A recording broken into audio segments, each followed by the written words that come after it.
Red Swan has ended, and there is much to explain, digest, and question.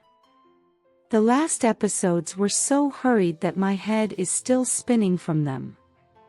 The drama should be called The Downfall of Hwain, as the whole family went downhill because of greed. The late chairman decided to better society with his and his father's slush funds.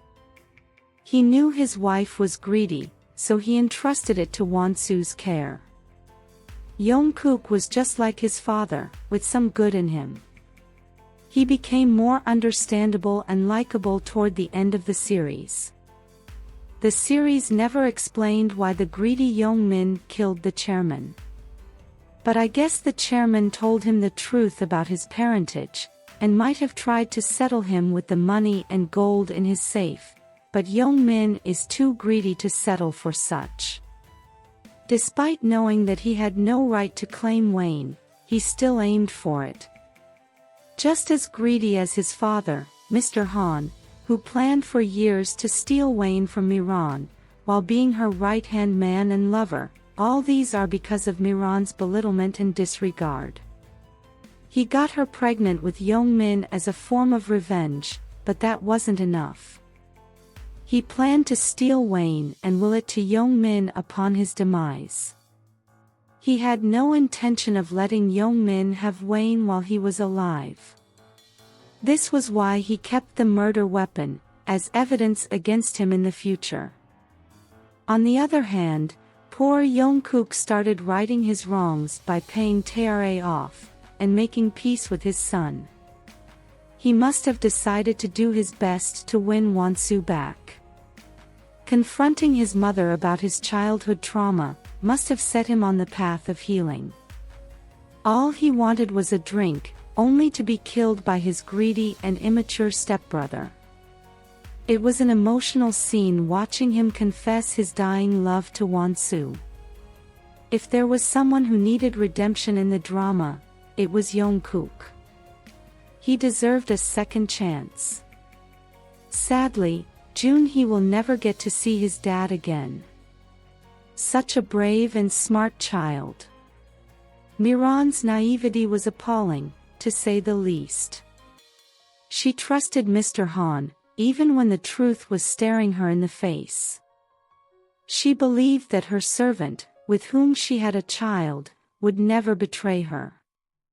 Even the butler could see what Mr. Han was up to.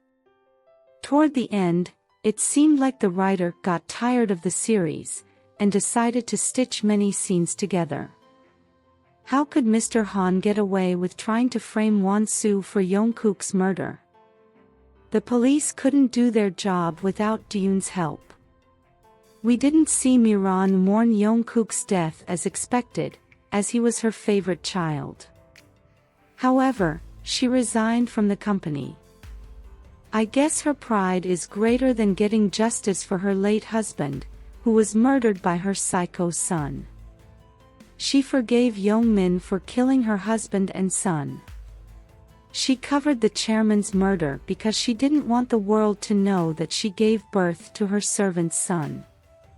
Duyun got justice for his friend, by having a final showdown with Lee Jin, and making sure she paid for her crimes. Mr. Han nearly got away with his many crimes. I guess Won-soo's brother didn't die in vain. It's thoughtful how Duyun and Won-soo bid each other goodbye instead of jumping into a relationship after the ordeals. It wouldn't have been right, given that Yong-guk was still warm in his grave. Their relationship was mature, and no words needed to be said. Just as the chairman wanted, the slush funds were used to better the world. Duyun and Won-soo meet a year later, to see where the future leads. Meanwhile, Mr. Han lives with regrets, as his son, Yong-min, also sees him as a servant, and will never acknowledge him as his father. All in all, this was a thrilling series. On a scale of 1 to 10, how will you rate the drama? Let us know your thoughts in the comments section below. If you liked this content, give it a like, share, subscribe, and turn on your notification bell for all things wonderfully K-drama. Thanks for watching, bye.